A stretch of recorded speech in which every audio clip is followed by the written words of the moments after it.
Hi, I'm Cam, one of the organizers with Twin City Zine Fest. This year, because of the pandemic, we're having a virtual fest running from Monday, October 19th till Sunday, October 25th.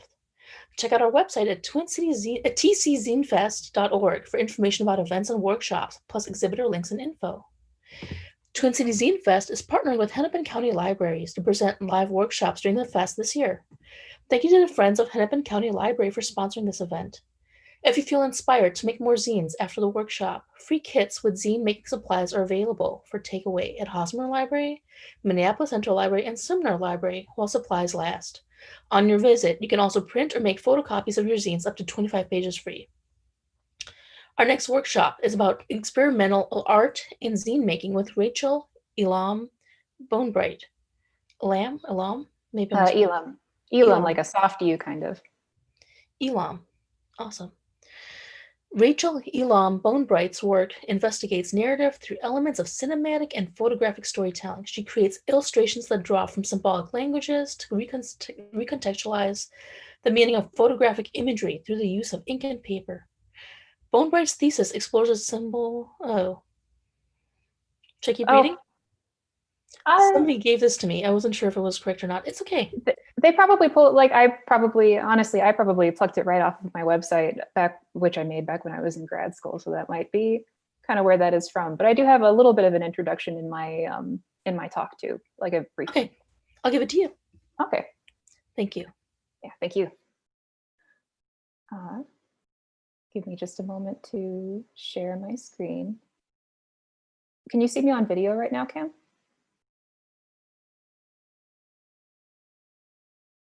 I see the thumbs up. Okay. Share my screen.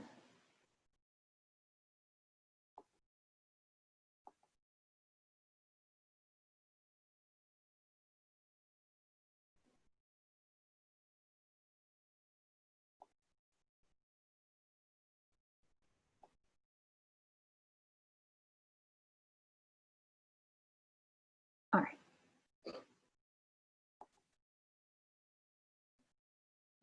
All right, so experimental art and zine making. So good afternoon. My name is Rachael Elam Bonebright, or Elam Bonebright is usually kind of the smaller title that I work under. I am an artist and illustrator working in the Twin Cities, as well as an occasional instructor for MCAT's continuing education program.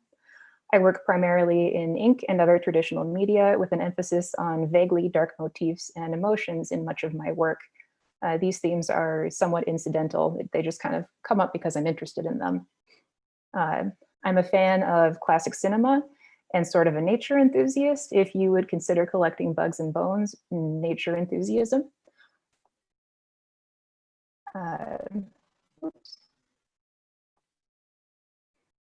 I'm fairly new to zine making overall. I first participated in Zine Fest in 2017, which was my first kind of foray into zine making itself, or understanding that my small booklets were zines.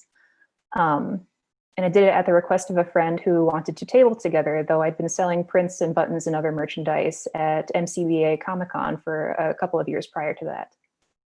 I've always had a deep love of books and comics, and participating in a community of other artists who make and publish their own iteration of these things independently was immediately appealing to me. Speaking frankly, it just feels amazingly good to hold a finished zine in my hands, especially if I had the privilege of making it myself. I will be sharing my presentation in a slideshow format to caption my words and to share some visual references. In honor of spooky movie season leading up to Halloween, please enjoy some stills of campy classic horror films interspersed throughout the presentation, and stop me if I need to slow down or return to a particular slide, or if you have any questions. While I would prefer to spare you the definition of word approach that is so overdone in every presentation and essay, I think it is worthwhile to expand on what constitutes experimental art, if only because it is already such a broad term as it applies to creative works. Excluding the definition of experimentation as it applies to the scientific model, we might use it synonymously with the act of creation itself. which is a perception that is not without its merit.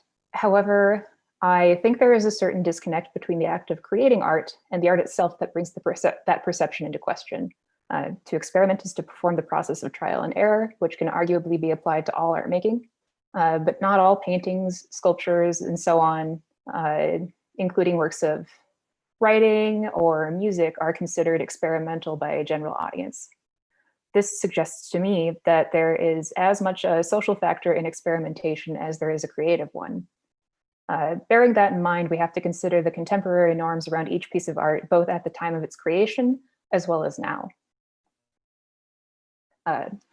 Ultimately, I am not yet certain of what is and is not worthy of the experimental title, even though I teach a class about it. Though I give it much time and consideration throughout my own art making process. However, not wanting to belabor the point for too long, I have found two much more thought out conclusions as to what constitutes experimental art that are pointed and will kind of give all of us a clearer direction moving forward. Author A.D. Jameson summarizes his conception of experimental art, which he applies largely to music, in a 2010 article in the online arts and culture magazine Big Other, if you're familiar with it. The experimental art is that which takes unfamiliarity as its dominant, even to the point of schism. The experimental artist wants her artwork to be different from all other artworks around her. She desires that her results be unusual, unfamiliar to the point of looking peculiar, perplexing. She may be drawn to conventions. She may be working inside one or more traditions, but her conventions and traditions are not dominant ones. They are perhaps older ones or unpopular ones. Or she may be importing ideas and conventions from one medium into another where they are not well known. Also, my husband is about to walk in with the dog, so if you hear background noise, that's what that is. Somewhat differing from this definition are the words of author and professor of English at University of York, Derek Attridge, who concludes in the 2018 essay, "What Do We Mean by Experimental Art?" that all art worthy of the name is experimental. All strong artists are working at working at the limits of what can be achieved, and all such artists are taking risks, engaging in a process of trial and error, going down a road without knowing where it leads. He goes on to specify, "I believe it is right to go on calling some instances of this artistic making experimentation, especially when it involves radical new techniques that do not become part of the central narrative of the art form in question because they are taken up and developed by other artists. But what is also important is that we try to identify and encourage those contemporary experiments that are not merely offering something different, but are engaging with the unapprehended potential that the culture has excluded. The kind of experiment that Derrida would call an invention. In the future, hindsight may strip the label experimental from these works precisely because they have identified so powerfully what is needed to bring visibility, audibility, or readability, what the culture has excluded. They may come to seem an essential part of the story of art.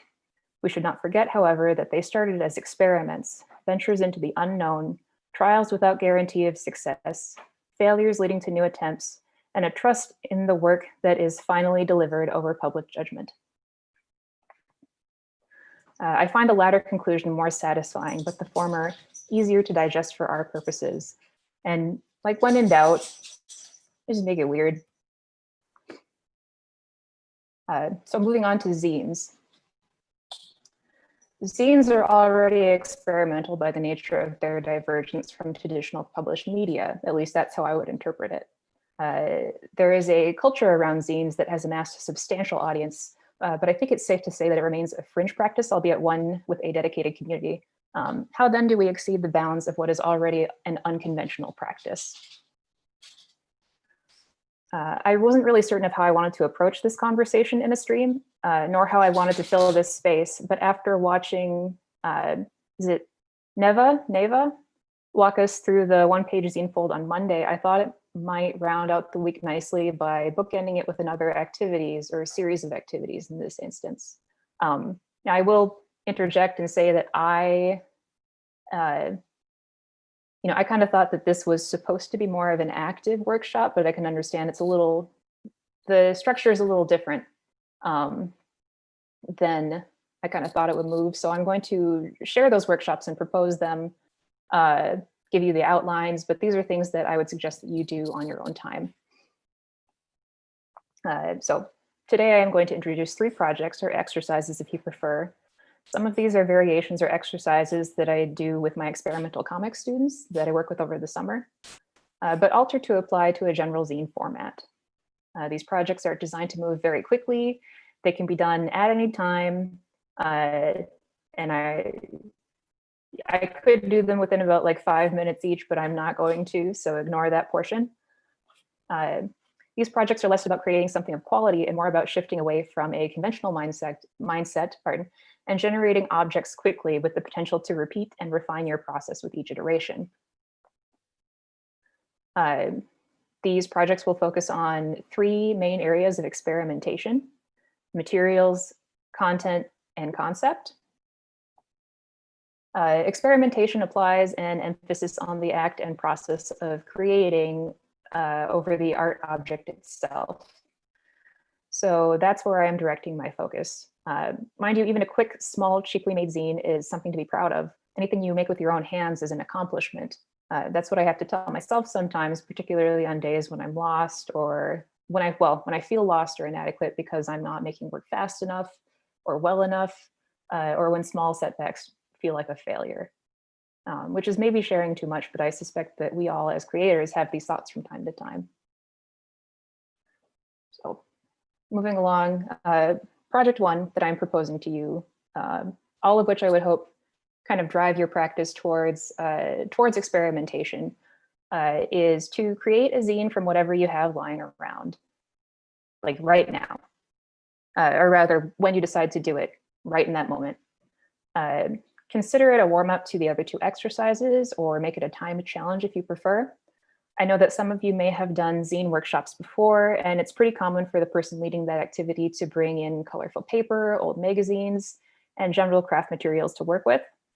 This is sort of like that, but I'm throwing it at you on the spot and without preparation. And instead of going directly to those craft materials or trying to grab something within arm's reach or materials that are in your immediate line of vision, just look for materials that are within reach or your immediate line of vision, or just within the room. So as a suggestion, do you have a burn pile of paper bags and junk mail? Do you have an accumulation of old receipts? Do you have some dry leaves on the floor? Do you have all of these things that are surrounding me in my space right now? They are possible materials.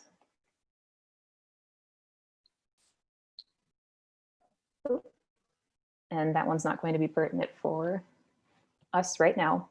Project 2, moving from your materials into your narratives and content, is to create a story of transformation using only shapes.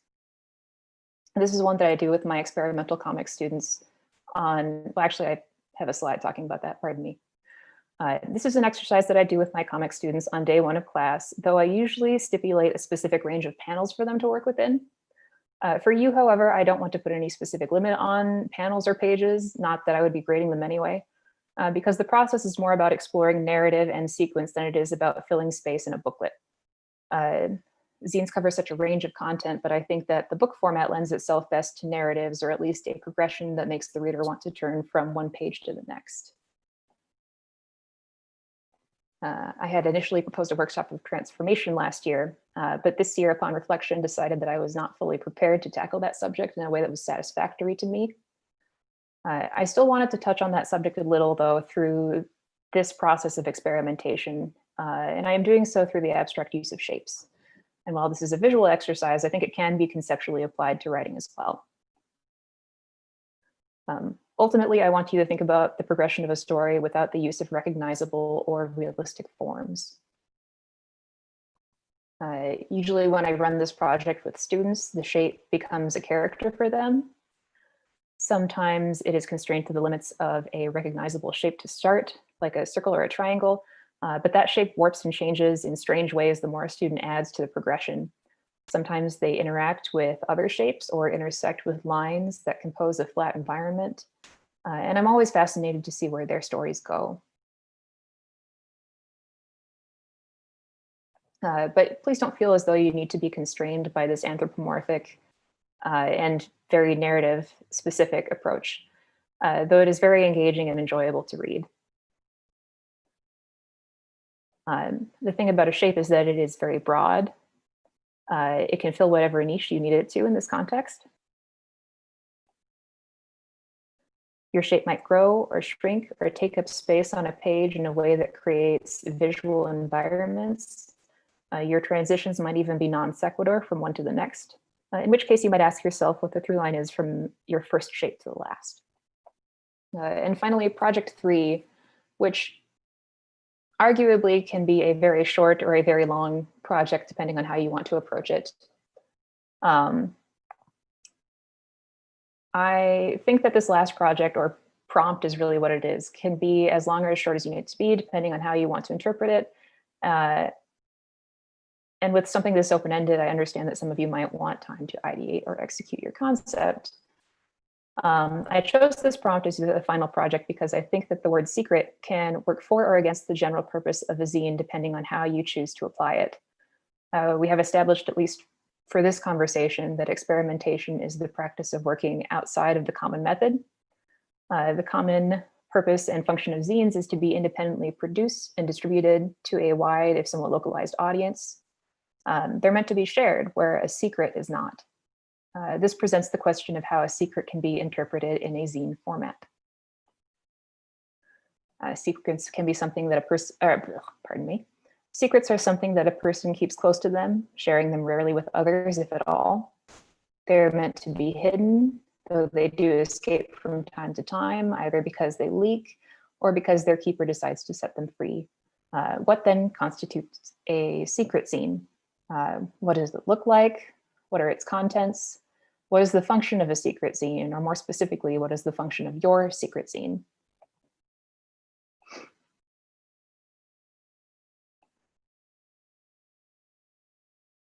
The slides are taking a moment.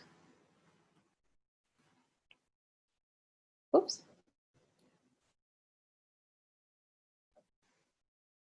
Did I have one more slide before this?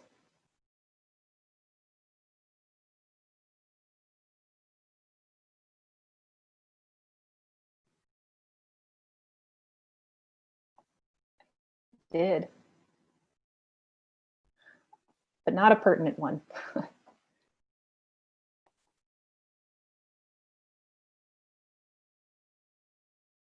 So that was the presentation that I had planned.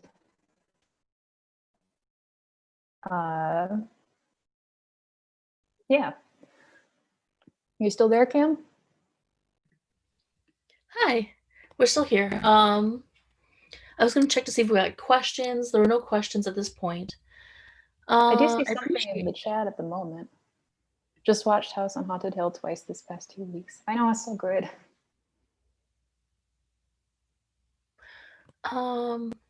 Jennifer just asked, I wonder if even though we aren't working alongside you, if you might have more examples of your work or others to show us.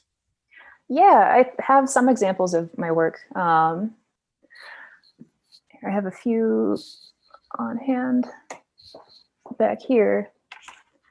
Kind of my process of experimentation right now has been to work with shapes and emotions, kind of as a means of expressing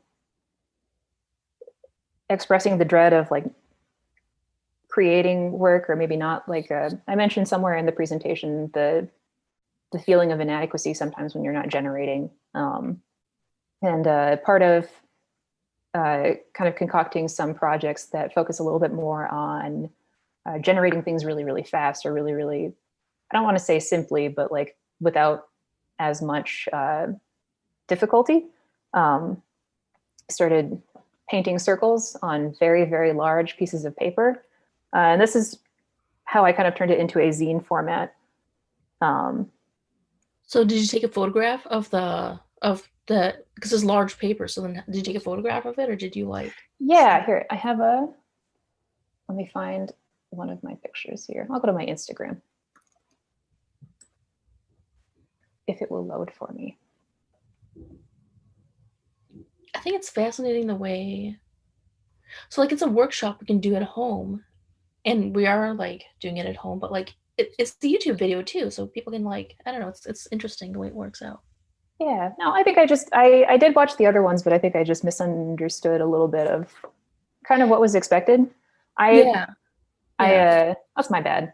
I've I kind think of we fallen into moved. that teaching background a bit.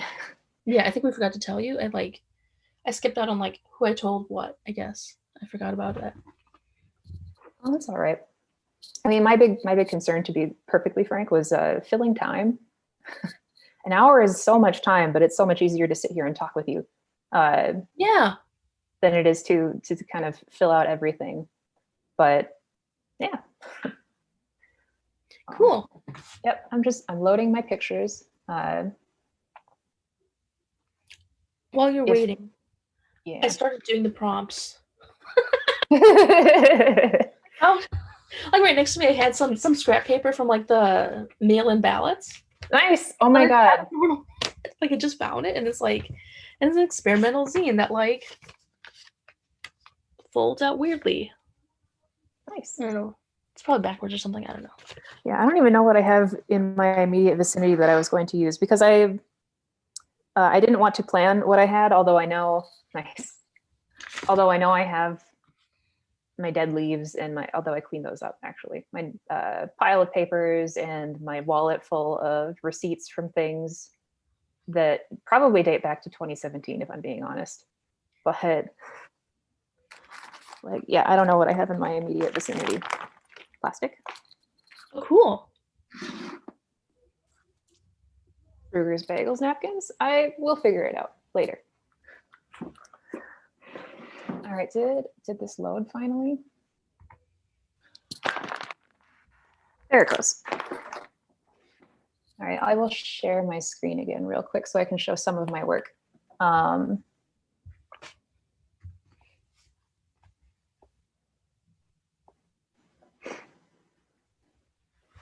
we go. Yeah, so the project that I'm working the most on right now is Worry Circles, which is much less representative or representational, pardon, than most of the work that that has kind of led up to this point. And there we are. I'm on my second roll of paper. Each of these is about 150 feet long. And I've condensed some of that painting process into a zine that is juxtaposed with some journal entries that I write regularly too. And all of this is ultimately a practice in which all of those emotions or idle moments find themselves on paper so that it does become the art as opposed to the dread that comes from not making the art. That's awesome. Thank We you. got a comment saying that they are beautiful from one Oh, of the thank other you. organizers. I think it's really practical in a way too. Like I've seen like really large works of art where they're like 300 or whatever like feet long, and it's like, I don't know, they painted it on the walls of a gallery or something, or they did like lots and lots of, I can't remember the artist's name. I do love murals. They're beautiful. It's like, I can't remember the artist's name. They did like images, like paintings of monks, and they had a thing of like doing like multiple like thousands of monks or hundreds of monks or something like that. Like it was like a, might have been a Japanese artist. I don't remember the exact details. I'm really bad at remembering this, but it was inspiring. But then like, how, like for the average person, like we don't have like, we can't paint on all our walls. Even if we can paint on one wall, that'd be cool, but like it's not space friendly. And we have like, you can do on canvases or on masonite or whatever, but like it's still like a lot. And you want to do large works of art, it's hard. But like rolls of paper, yeah, you can roll it up in the end. Yeah. Oh, the storage is great. The only really problem with it though is that I can only work about 6 feet at a time on my studio floor. Logistics matter in a way, because I mean, like, especially now that our studios are our homes, or like for a lot of us. Yeah, that's really cool. Are any other questions before I stop sharing? I suppose I should show a couple more things. Somebody asked, "Is this its what your large roll of worry circles? Was that at Sue Line Arts?" No, I haven't actually shown that anywhere yet. Oh, cool. Yeah, but it wouldn't be Margaret Wilson. I also did. Oh, did the 5-minute prompt. Made a zine using some scratch paper. Somebody also did this 5-minute prompt and made a zine using some scratch paper and some yarn and a needle. It's weird. I like it. That's awesome. Nice. Yeah, it's really creative to like limit yourself in a way, and like we have limitations because of the pandemic because we're all working from home, but like intentional, deliberate limitations just to like in the next 5 seconds and the next minute or so, just make a zine out of like scratch paper, whatever you have on hand, and a pen, and like, or whatever drawing implement or whatever you have, and just, yeah.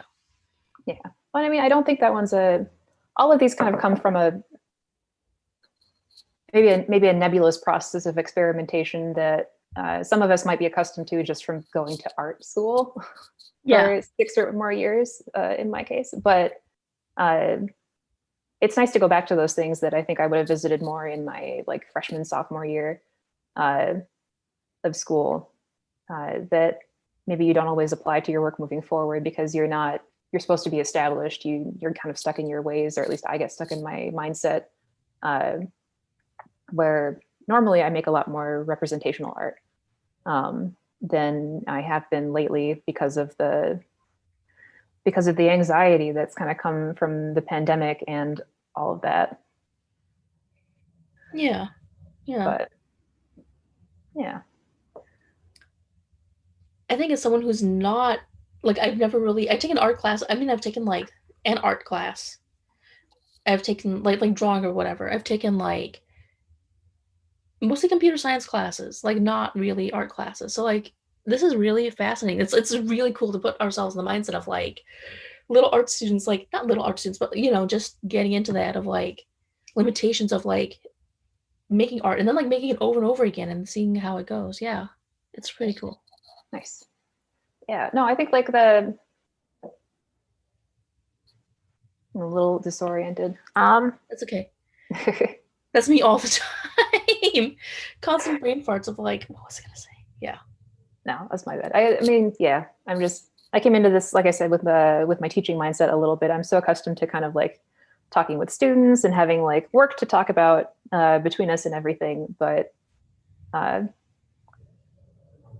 did anyone try any of the other projects or like move forward with that, or just the quick 5-minute one if you decided to give it a shot? If anyone else are there any comments about working on the 5-minute Yeah. projects? Yeah. Somebody said, "Thank you for touching on feelings, including inadequacy." Yeah. I think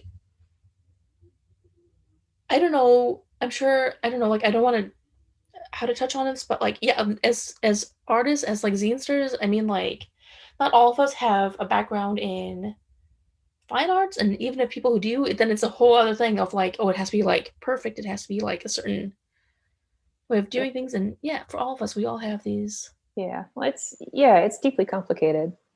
Yeah. I think when it comes to feelings of inadequacy, like it's such a broad, feeling that affects everybody for different reasons. And when you're like, in my case, when because I am a working artist and because working as an artist right now is really hard, you might I get inadequacies from that feeling of inadequacy from not having as much paying work or not being as productive in the times that I think I'm supposed to be. And I know that can apply to anybody else, especially in their creative endeavors, or even if it's just not having the energy to make dinner for your family one night. Like, I know that feels really inadequate too. It's hard, but sometimes you just have to recognize that everything that you do manage, that you do accomplish with your own two hands, is a major accomplishment. Like, you didn't have to do that today. Yeah. Yeah. I think Yeah, there's there's a, different types. There's different types of, yeah, levels of inadequacy. Yeah. yeah. And like being able to allowing yourself to experiment, especially, in your creative endeavors too, it gives you the chance to, uh, it gives you the chance to fail at something or to try something over and over again and recognize that it's not the perfect thing that you need it to be. It's something that you can accomplish without having that, fear of like needing to be perfect. Uh, that I think a lot of us feel. Maybe a lot of the millennial generation feels it. I don't know. Yeah. Yeah. And also like thoughts of like the whole concept of like fail forward, of like allow yourself to fail so that you can improve on that. And like I don't know, like we don't know if we don't try. Like we can't just work on the theoretical and like from a theoretical standpoint and say it has to be like this, it has to be like that. Like a comedian, like somebody doing stand-up comedy, like they gotta test out their jokes on an actual audience to see if it works or not. Well, okay, this got laughs, this didn't, and like actual Yeah, reactions, like I don't know. It's different for every field, I guess, yeah. yeah, yeah. Well, making people laugh is one of the most complicated things, I think. Well, because and it might just be me. I'm a somewhat serious person, so when I make people laugh, it's never because I mean to. Oh, But it's fine. I do see a question from Jennifer though. one more. Yes, what activities do you encourage your students to do? I I mean, there's a big range of activities that I encourage for my students. I if you are a visual art student or somebody who, well, even somebody who likes writing, if you have a creative hobby or practice that you like to do regularly, uh, there's so many apps out there that you can download or websites that you can go to that will give you just a verbal prompt every day.